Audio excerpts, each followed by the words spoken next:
Gubernur Bali, Wayan Koster mengakui, saat ini jumlah wisatawan mancanegara yang berkunjung ke Bali memang mengalami penurunan dibandingkan jumlah kunjungan pada bulan September hingga Oktober.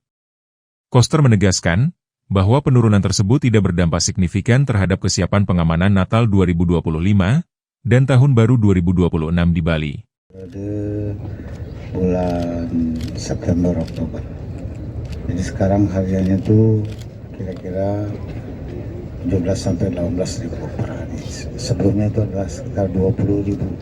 Ada penurunan sedikit. Koster juga mengingatkan bahwa secara historis jumlah wisatawan biasanya kembali meningkat pada minggu ketiga Desember, khususnya menjelang Natal hingga puncak libur Tahun Baru.